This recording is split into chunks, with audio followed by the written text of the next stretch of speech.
Sahabat Oase Rohani Katolik yang terkasih dimanapun Anda berada, salam damai. Senang sekali pada kesempatan hari ini kita dapat berjumpa kembali melalui acara kesayangan kita Oase Rohani Katolik. Dan saat ini di ruang dengar maupun ruang visual kita sudah melihat Romo yang kita kasihi sudah hadir. Romo Canisius Rudi CDD yang akrab kita panggil Romo Rudi.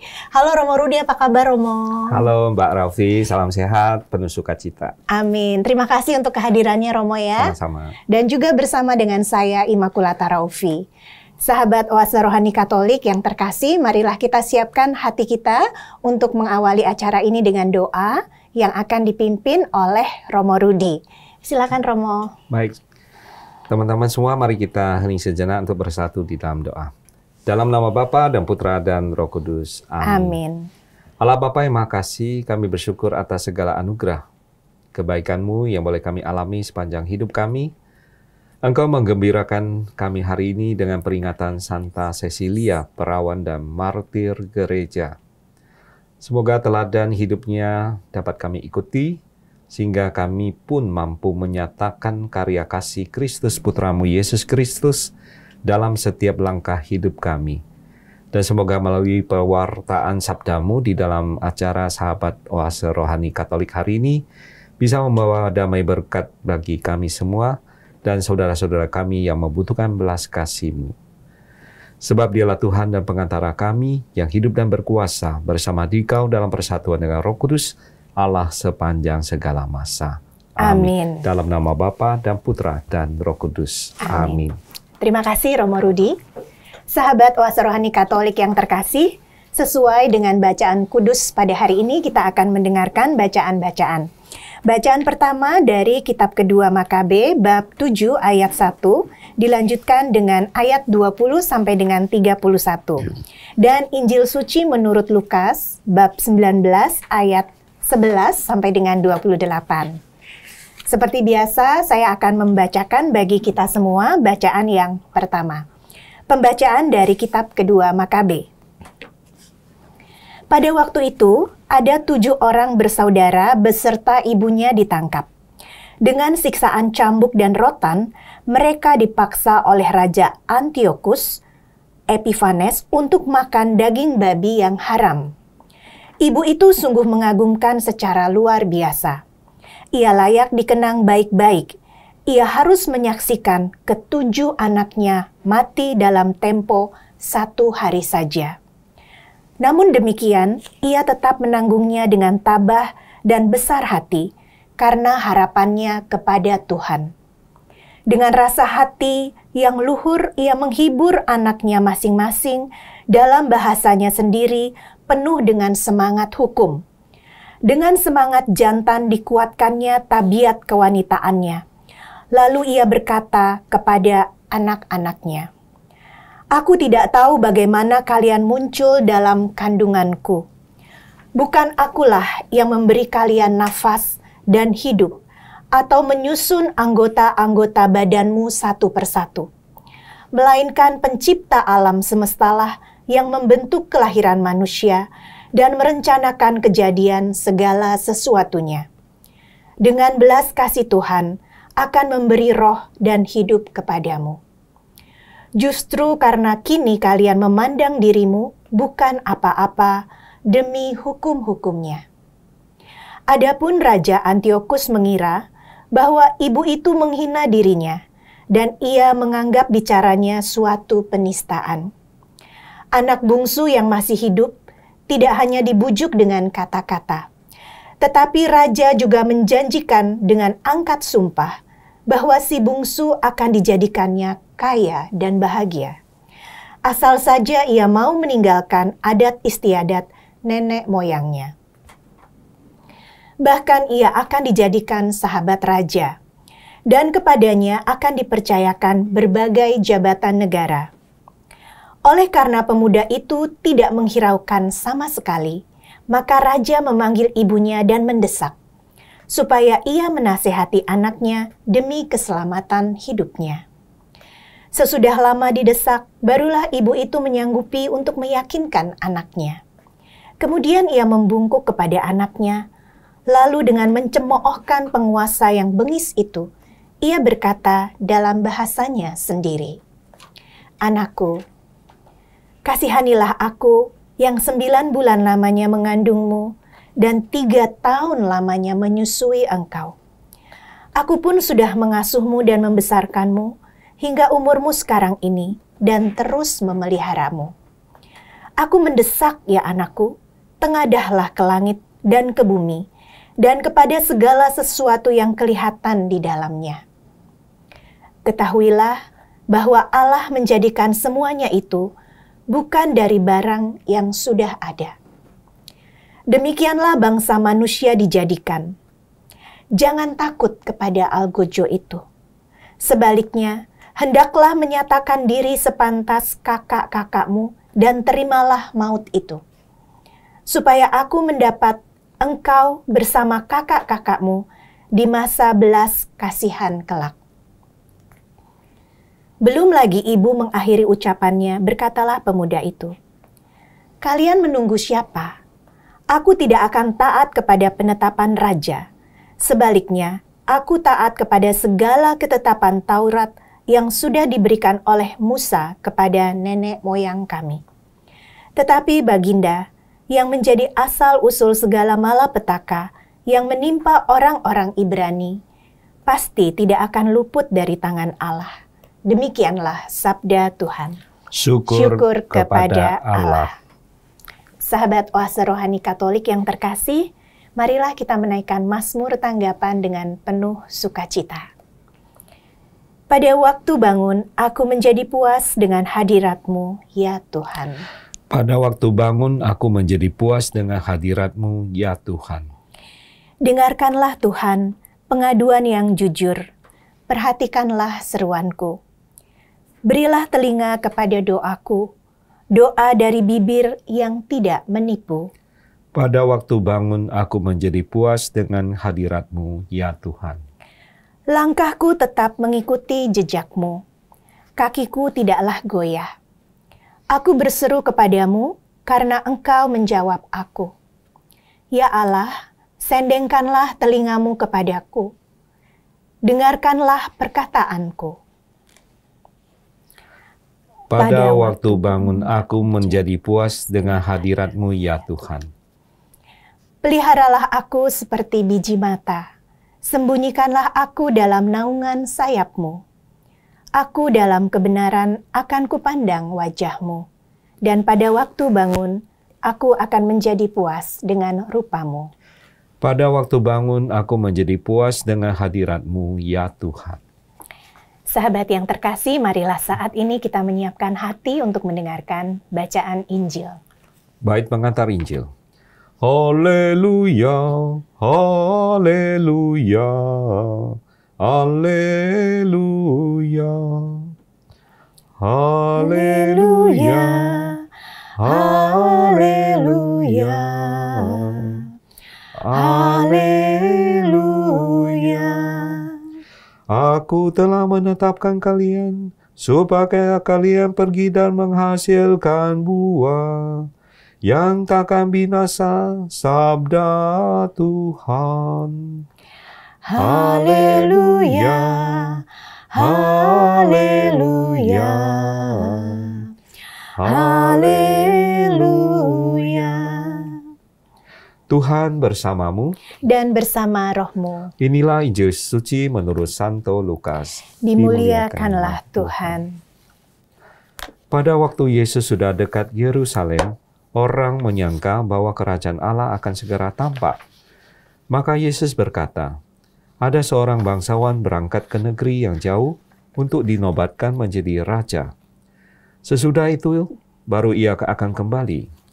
Maka ia memanggil 10 hambanya dan memberi mereka 10 mina, katanya, pakailah ini untuk berdagang sampai aku kembali. Akan tetapi orang-orang sebangsanya membenci dia, lalu mengirimkan utusan menyusur dia untuk mengatakan, kami tidak mau orang ini menjadi raja atas kami. Dan terjadilah ketika ia kembali, setelah dinobatkan menjadi raja, ia menyuruh memanggil hamba-hambanya yang telah diberinya uang itu. untuk mengetahui berapa hasil dagang mereka masing-masing. Yang pertama datang dan berkata, "Tuan, mina tuan yang satu itu telah menghasilkan 10 mina." Katanya kepada hamba itu, "Baik sekali perbuatanmu itu, hai hamba yang baik. Engkau telah setia dalam perkara kecil, karena itu terimalah kekuasaan atas 10 kota." Datanglah yang kedua dan berkata, "Tuan, mina tuan yang telah menghasilkan 5 mina." Katanya kepada orang kedua itu, "Dan engkau kuasailah 5 kota." Dan hamba yang ketiga datang dan berkata, "Tuan, inilah mina tuan. Aku telah menyimpannya dalam sapu tangan, sebab aku takut akan Tuan. Karena Tuan adalah manusia yang keras. Tuan mengambil apa yang tidak pernah Tuan taruh, dan Tuan menuai apa yang tidak Tuan tabur." Kata bangsawan itu, "Hai hamba yang jahat, aku akan menghakimi engkau menurut perkataanmu sendiri. Engkau sudah tahu, aku ini orang yang keras. Aku mengambil apa yang tidak pernah kutaruh dan menuai apa yang tidak kutabur. Jika demikian, mengapa uangku tidak kau berikan kepada orang-orang yang menjalankan uang? Maka sekembaliku aku dapat mengambil serta dengan bunganya." Lalu katanya kepada orang-orang yang berdiri di situ, "Ambillah mina yang satu itu dan berikanlah kepada orang yang mempunyai 10 mina itu." Kata mereka kepadanya, "Tuan, ia sudah mempunyai 10 mina." Ia menjawab, "Aku berkata kepadamu, setiap orang yang mempunyai, ia akan diberi. Tetapi siapa yang tidak mempunyai, daripadanya akan diambil juga apa yang ada padanya. Akan tetapi, semua seteruku ini yang tidak suka aku menjadi rajanya, bawalah mereka kemari dan bunuhlah mereka di depan mataku." Setelah mengatakan semuanya itu, Yesus mendahului mereka, meneruskan perjalanannya ke Yerusalem. Demikianlah sabda Tuhan. Terpujilah Kristus. Terima kasih Romo Rudi untuk bacaan yang sudah kita dengarkan bersama. Romo, sebelum saya mulai pertanyaan nih Romo, saya mengetahui bahwa Romo Rudi ini juga melayani khusus dalam bahasa Mandarin ya. Nah, barangkali Romo mau menyapa sahabat semua dalam bahasa Mandarin, Romo. Silakan. Tadi lupa ya. Iya. Baik, 各位观众、各位听众，大家好。愿天主的丰富的慈爱降福大家，赐给大家平安与喜乐。阿门。Amin. Apa tuh artinya, Romo? Ya, berkat Tuhan selalu melimpah atas kita semua, memberikan kita damai sejahtera. Amin. Amin. Terima kasih, Romo. Ya, sama-sama. Romo, kita akan mulai dalam perbincangan rohani ya, Romo ya, di sesi yang pertama. Pada hari ini, Romo tadi mengatakan di awal adalah hari peringatan wajib Santa Cecilia, seorang perawan dan martir gereja. Bolehkah Romo menceritakan sedikit tentang Santa Cecilia ini untuk kita semua? Baik, Mbak Rofi. Jadi cerita mengenai Cecilia ini kurang pasti dan jelas sebenarnya ya. Dalam buku cerita kuno yang berbau legenda, diceritakan bahwa Cecilia ini adalah seorang gadis yang berkebangsaan Roma yang telah menjadi Kristen.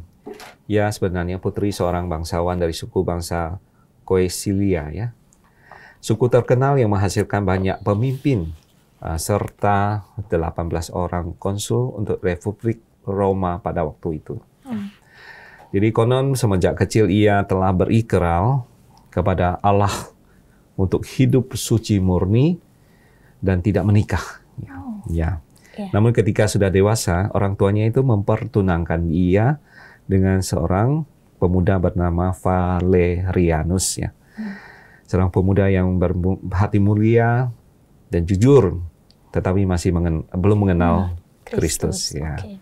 Jadi sebagai anak yang sudah menjelang dewasa, ia cukup bijaksana menghadapi ulah orang tuanya ini.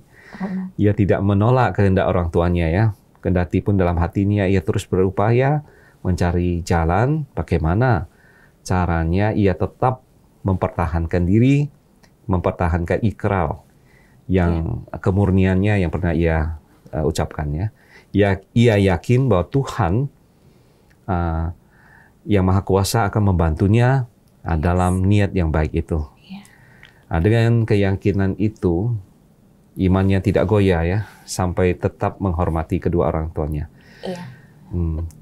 Ketika hari pernikahannya tiba, maka Cecilia ini mengikuti upacara sambil berdoa dan menyanyikan lagu-lagu rohani. Ya.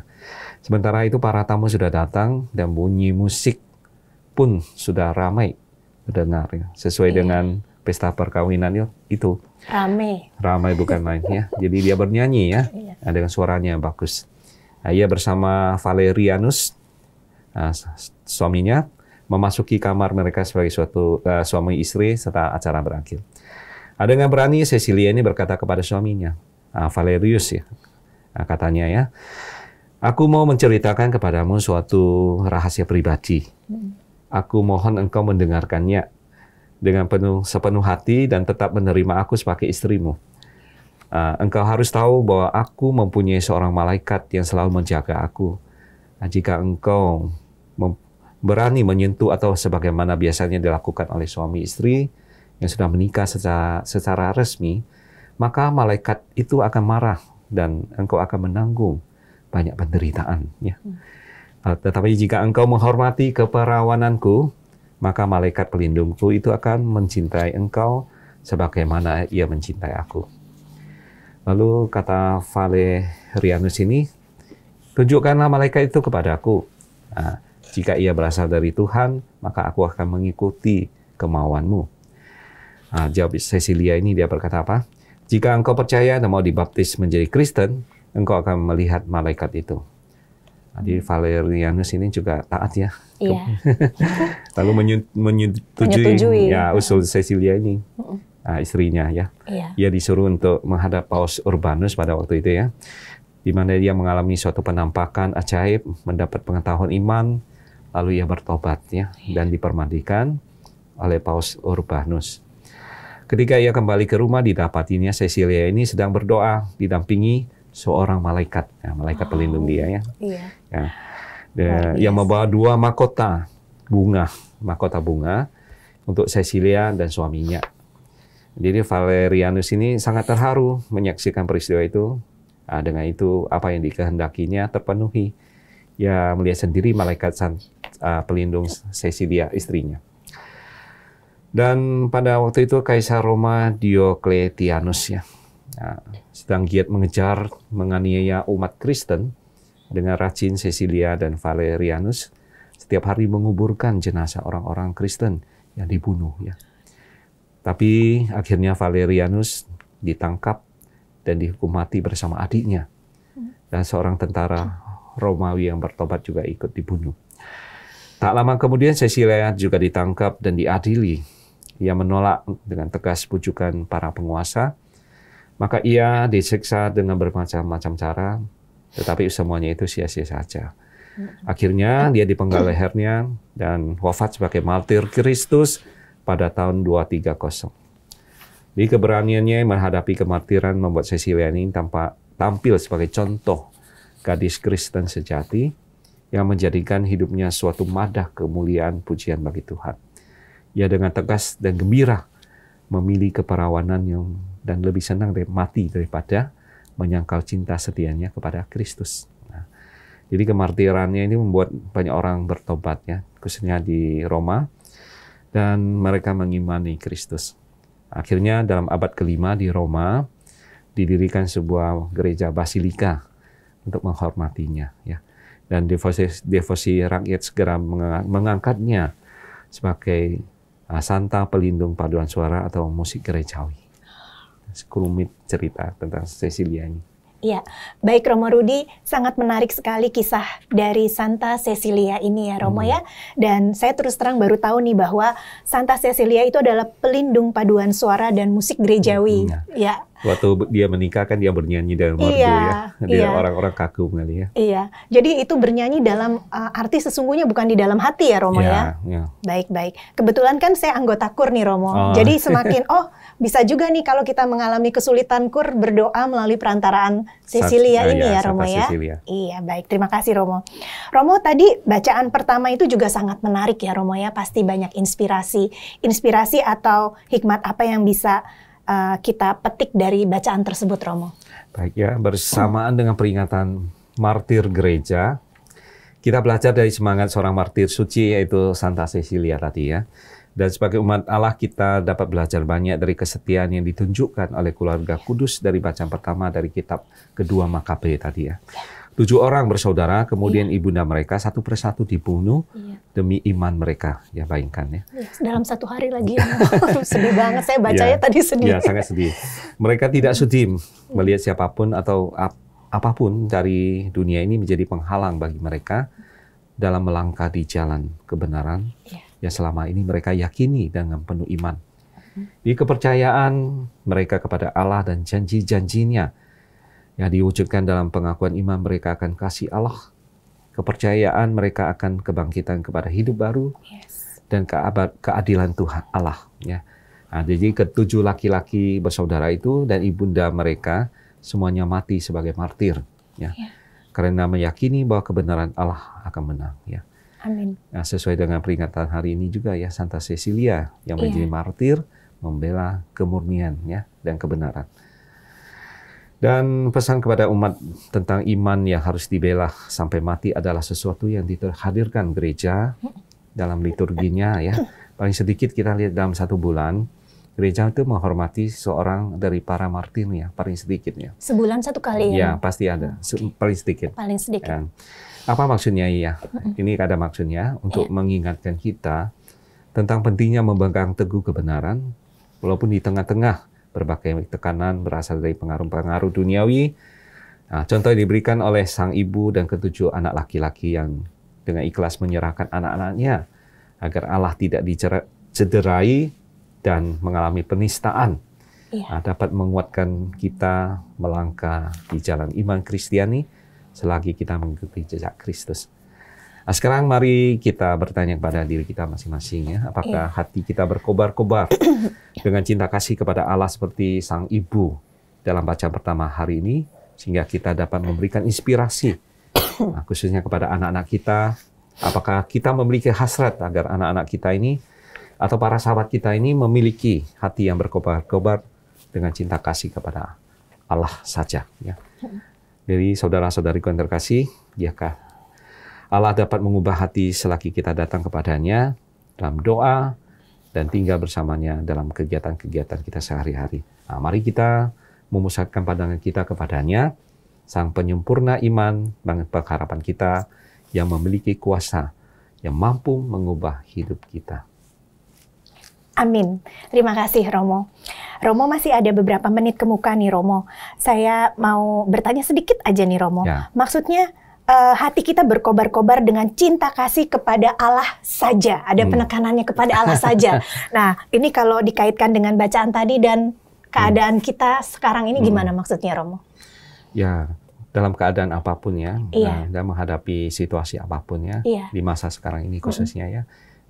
Kita lihat masih banyak penganiayaan, masih banyak pencemaran yang diterima oleh orang-orang Kristen ya. Namun semangat kita tetap berkobar ya demi kebaikan, kebenaran. Ya, semangat itu tidak boleh padam ya. Amin. Ya, tidak boleh padam. Menghadapi situasi yang rumit sekalipun ya, kita mencontoh semangat mereka ya. Ke-7 putra dan ibunda dan juga Santa Cecilia. Dan saya yakin gereja orang kudus gereja kita ini akan melindungi kita ya. Amin. Terima kasih Romo. Ya. Sahabat Oase Rohani Katolik yang terkasih, kita akan melanjutkan di sesi yang kedua yaitu Dialog Iman, masih bersama dengan Romo Rudi dan saya. Jangan kemana-mana setelah yang satu ini.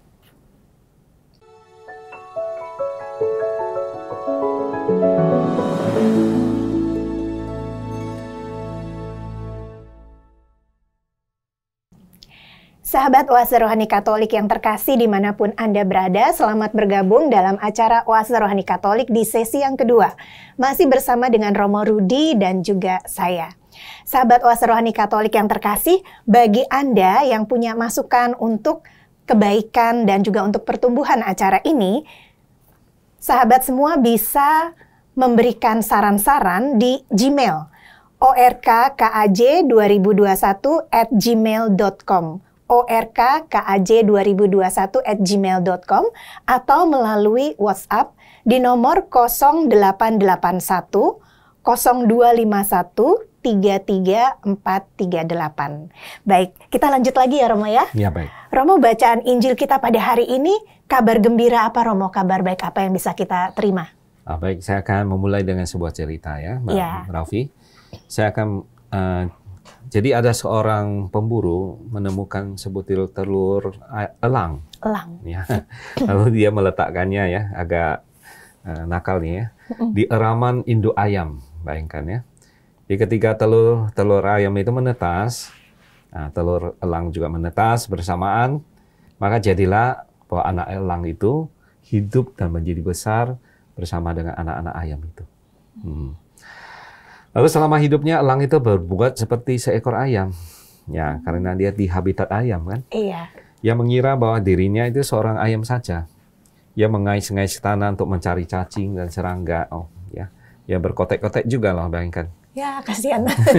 Pada elang ya. Iya. Dan ia juga mengebaskan sayapnya itu terbang tak seberapa tinggi, tak seberapa jauh, layaknya seekor ayam untuk terbang gitu ya. Jadi tahun-tahun berlalu dan elang itu pun sudah menjadi tua akhirnya ya. Pada suatu hari dia menengadah melihat seekor burung perkasa terbang tinggi di angkasa biru. Jadi burung itu melayang-layang dengan indah dan lincah melawan tiupan angin. Hampir-hampir tanpa mengepakkan sayapnya yang kuat, yang berwarna keemas-emasan. Wah, bagus sekali ya. Iya. Elang tua itu melihat ke atas dan dengan rasa kagum. Apa itu katanya ya? Nah, temannya bilang itu adalah elang, raja dari semua burung katanya. Kata temannya, tetapi jangan terlalu memikirkan hal itu. Kata temannya lagi, engkau dan aku berbeda dengan dia. Ya. Kita tetap sama ayam. Katanya. Maka elang itu pun tidak pernah memikirkan hal itu lagi. Akhirnya ia mati, ya, dengan masih tetap mengira dirinya itu hanya seekor ayam saja.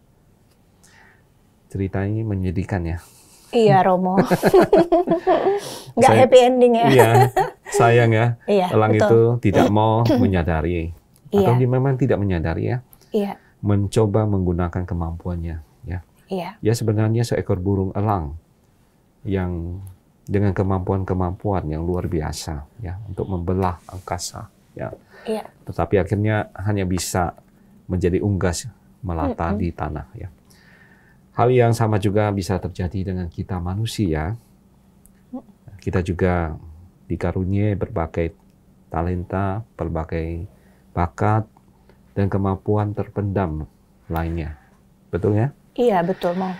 Namun kita sudah tidak menggali dan menggunakannya secara sungguh-sungguh, betapa ruginya juga ya. Iya, betul. Jadi Bapak, Ibu, Saudara-saudari yang terkasih dalam Kristus, Injil hari ini menceritakan perumpamaan Yesus ya, tentang talenta manusia yang harus didayagunakan sebenarnya. Okay. Ya. Jadi Injil ini menguraikan dengan cukup jelas bagaimana para hamba mempertanggungjawabkan pemberian Tuannya. Nah, pemberian itu tidak disia-siakan, akan menghasilkan buah yang berlipat ganda. Ya. Atas jerih payah itu mereka mendapat bagian dalam kebahagiaan Tuhannya.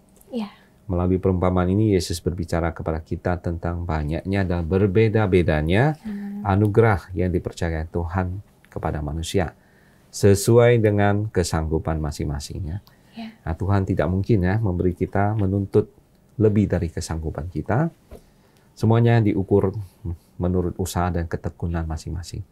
Ya, betapa baiknya Tuhan kan. Sesuai dengan kondisi dan situasi yang tersedia. Ya. Jadi bagi Tuhan persoalannya bukan banyak atau sedikit talenta yang diberikannya, tetapi bagaimana kita ini mengusahakan atau mengembangkannya ya kan. Ya. Diberi banyak oleh Tuhan, tetapi tidak dikembangkan, ya percuma kan? Iya. Nah, seperti elang tadi ya. Sebaliknya, meskipun sudah diberi sedikit, atau tadi dikembangkan dengan usaha yang luar biasa, pastilah akan menghasilkan buah yang berlimpah-limpah. Ya. Jadi usaha keras kita dalam mengembangkan talenta dapat menjadi nilai tambah di mata Tuhan. Ya. Kalau kita sungguh-sungguh berusaha keras mengembangkannya, Tuhan bukan hanya akan memuji kita, tetapi akan memberikan berkat-berkat lain. Amin. Yang kurang lebih, yang kadang lebih besar daripada yang kita bayangkan. Ya, berkat melimpah. Amin, Romo. Terima kasih, Romo. Ini saya menggarisbawahi kata nilai tambah nih, Romo. Value ya. Ternyata kalaupun kita misalnya merasa hanya punya sedikit, tetapi kita berusaha keras untuk mengembangkan itu, ternyata itu bernilai di mata Tuhan ya, Romo. Betul ya. sekali. Ya. Jadi jangan kecil hati ya, Romo ya. Tuhan akan memberikan yang terbaik bagi kita. Iya, amin, Romo. Baik. Romo lanjut ke pertanyaan berikutnya ya, Romo ya. Tadi di perikop Injil Lukas itu Yesus mengatakan setiap orang yang mempunyai kepadanya akan diberi. Tetapi siapa yang tidak mempunyai, daripadanya akan diambil. Itu di Lukas bab 19 ayat 26. Nah, kira-kira bagaimana kita memaknai sabda Yesus itu, Romo? Ketika mendengar atau membaca secara sepintas, kalimat ini memang sangat bertolak belakang ya, dengan yang kita pahami sebagai suatu bentuk keadilan ya. Banyak dari kita mungkin berpikir bagaimana mungkin seorang yang sudah memiliki sesuatu akan ditambahkan lagi, sedangkan yang tidak punya masih saja diambil daripadanya, kan? Iya. Nah, di mana letak kasih atau kebaikan yang Yesus ajarkan sebenarnya, ya? Nah, dalam perumpamaan tentang uang mina tadi, kita diajak untuk merenungkan ya secara mendalam sampai pada pemahaman tentang keadilan dan kebaikan, ya. Keadilan dan kebaikan. Keadilan terjadi jika hak dan kewajiban seseorang terpenuhi. Iya. Ya. Hak dan kewajibannya terpenuhi. Nah, pada umumnya, kedua unsur itu selalu menjadi pokok pertimbangan dalam menilai suatu perbuatan adil. Ya. Betul. Nah, dalam perumpamaan ini, Yesus ingin mengajarkan suatu pedoman atau model hidup yang lebih nyata. Ya. Di mana kita harus bekerja demi mendapatkan sesuatu, sekecil apapun pekerjaan kita, itu selalu berharga di mata Tuhan. Jangan meremehkan. Ya. Iya. Oleh karena itu, berusahalah dan berjuanglah sekuat kemampuan kita, karena kita akan dipercayakan untuk mengerjakan hal yang lebih besar ketika kita mampu menyelesaikan hal-hal yang kecil. Ya, kita semua telah diberi kemampuan atau talenta menurut porsi masing-masing ya, untuk dipergunakan dengan baik. Apakah talenta yang kita terima ini sudah kita gunakan dengan penuh tanggung jawab? Kalau kita menyia-nyiakan, maka siapa yang tidak mempunyai, apapun yang ada padanya akan diambil kembali. Ya, Tuhan tegas dalam hal ini ya. Kalau talenta, kemampuan diberikan, disia-siakan, Tuhan tentu akan mengambilnya kembali dan berikan kepada mereka yang lebih banyak ya. Lebih banyak ya. Karena mereka berusaha dengan keras, sungguh-sungguh ya. Itulah pemahamannya ya. Iya.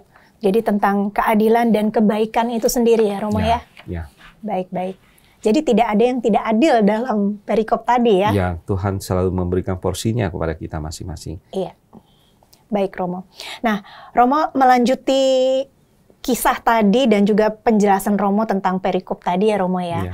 Saya jadi teringat ya, kadangkala orang itu bisa aja tumbuh di tempat yang tidak kondusif ya, Romo ya.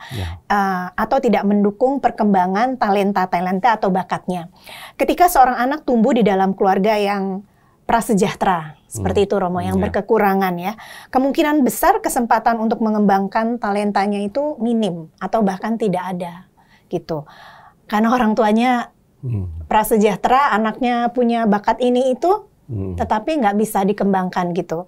Nah, apakah Romo bisa memberikan sedikit solusi dalam hal ini, Romo? Baik.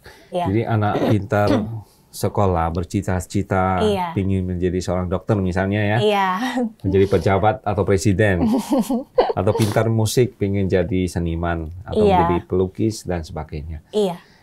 Tetapi mereka berasal dari latar belakang keluarga tidak mampu.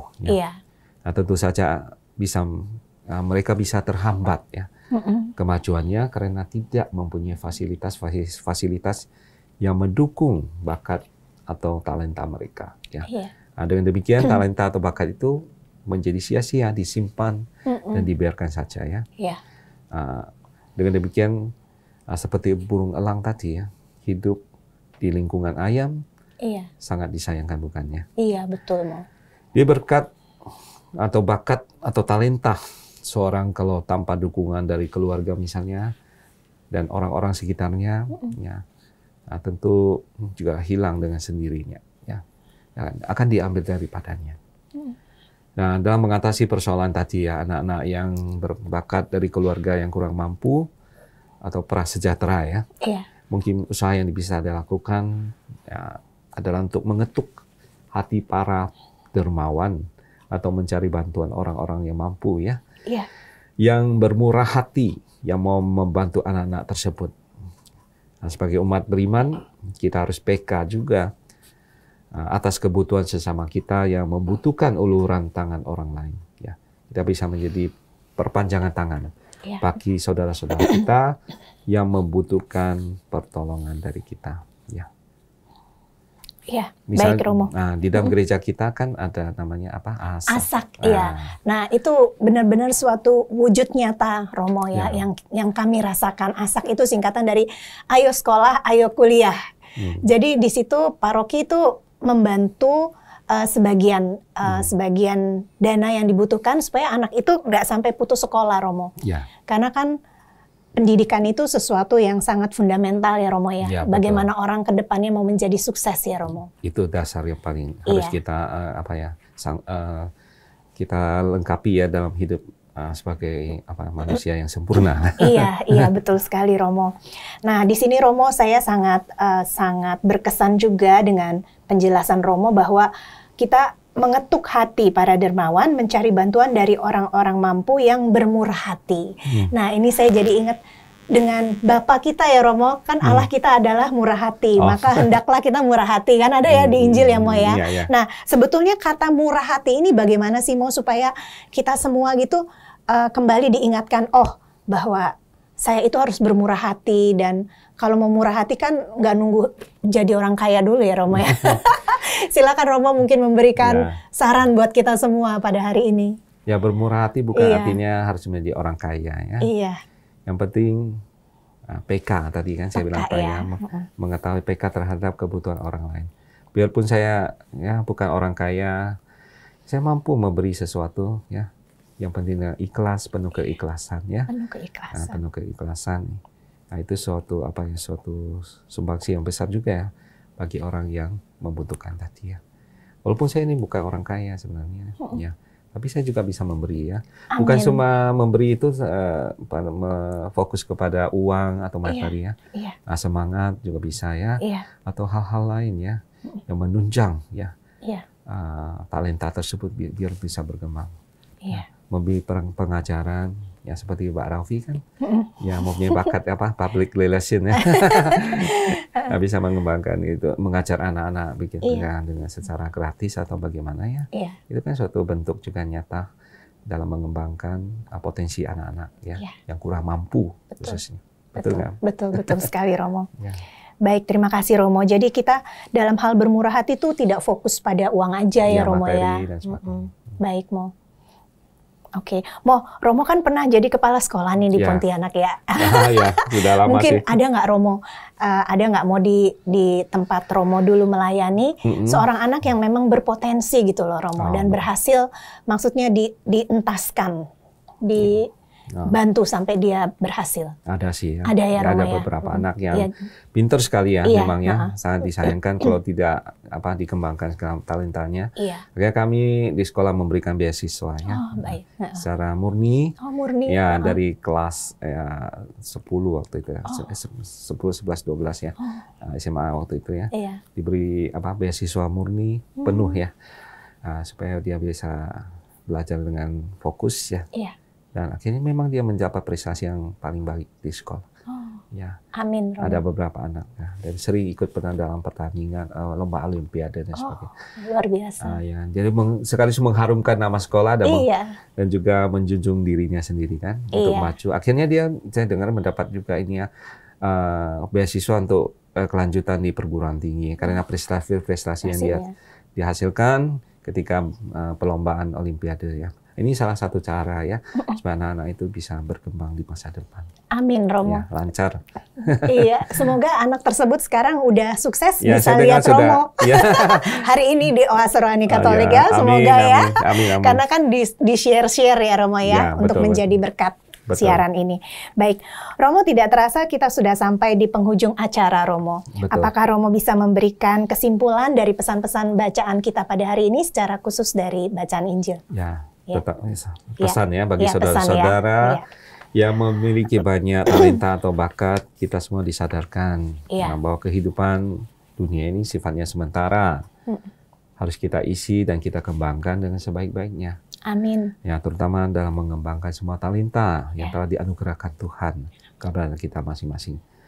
Nah, mari kita saat ini bertanya kepada diri kita sendiri dan memeriksa batin dan meneliti ya berapa jauh kesungguhan kita menggunakan dan mengembangkan talenta-talenta yang diberikan Tuhan kepada kita ya. Yes. Ataukah itu hanya bermalas-malasan menguburkan talenta yang diberikan Tuhan dan tidak mempertanggungjawabkan, tidak menggunakannya demi kepentingan bersama dan kemuliaan Tuhan ya. Maka Tuhan berkata daripadanya akan diambil kembali ya. Ya. Itu suatu bentuk keadilan sebenarnya ya. Dan yang terakhir, mari kita juga bersyukur kepada Tuhan ya atas segala anugerah, talenta, bakat yang telah diberikan Tuhan kepada kita masing-masing. Nah, semoga kita semua bisa mengembangkannya di dalam keluarga, gereja, dan masyarakat kita pada umumnya ya. Ketika kita sudah melakukan itu semua, kita akan selalu siap kapanpun Tuhan meminta kita untuk mempertanggungjawabkan talenta yang Tuhan anugerahkan kepada kita semua. Amin. Amin. Terima kasih Romo Rudi. Ya. Sahabat Oase Rohani Katolik yang terkasih, kita sungguh bersyukur karena pada hari ini kita diperkaya iman kita, pengetahuan kita akan sabda Tuhan, dan semoga kita semua bisa menjadi elang-elang, raja wali ya Romo ya. Amin. Baik Romo, kita akan mengakhiri perjumpaan kita yang penuh berkat ini dengan doa penutup dan juga mohon berkat Tuhan melalui Romo Rudi. Silakan Romo. Baik teman-teman, mari kita kembali bersatu dalam doa. Dalam nama Bapa dan Putra dan Roh Kudus. Amin. Allah Bapa yang Maha Baik, kami kembali bersyukur kepadamu atas segala penyertaan dan bimbinganmu di dalam menghayati sabdamu melalui acara Sahabat Oase Rohani Katolik hari ini. Pada hari ini Engkau telah memuliakan di antara orang-orang kudus Santa Cecilia yang diberkati dengan mahkota ganda keperawanan dan kemartiran. Semoga belajar dari teladan perjuangan hidup Santa Cecilia, kami memperoleh kekuatan untuk mengalahkan kejahatan di dunia, agar kelak juga mencapai kemuliaan kekal di surga. Kami bersyukur atas penyertaan Putramu Yesus yang tidak pernah lepas dari hidup kami. Semua teladan dan ajarannya selama di dunia menjadi bekal yang berguna bagi perjalanan hidup iman kami. Amin. Setiap hari Kau teguhkan kami dengan aneka peristiwa, membuat kami menjadi semakin dewasa dalam iman. Dan ampunilah kami ketika kami hanya mengandalkan kekuatan diri sendiri, maka bantulah kami untuk senantiasa berserah diri pada kekuatan cinta-Mu dalam menghadapi perjalanan hidup kami. Sebab Dialah Tuhan dan pengantara kami, yang hidup dan berkuasa bersama Dikau dalam persatuan dengan Roh Kudus, Allah sepanjang segala masa. Amin. Tuhan bersamamu dan bersama rohmu. Semoga saudara-saudari sekalian, keluarga kita masing-masing, orang-orang yang kita doakan, mereka yang sakit dan menderita, seluruh tugas belajar, pekerjaan, usaha, serta karya pelayanan kita, senantiasa dilindungi, dibimbing, dan diberkati oleh Allah yang Maha Kuasa, Bapa dan Putra dan Roh Kudus. Amin. Sahabat Oase Rohani Katolik yang terkasih, selamat melanjutkan aktivitas Anda pada hari ini. Selalu gembira dan tetap semangat.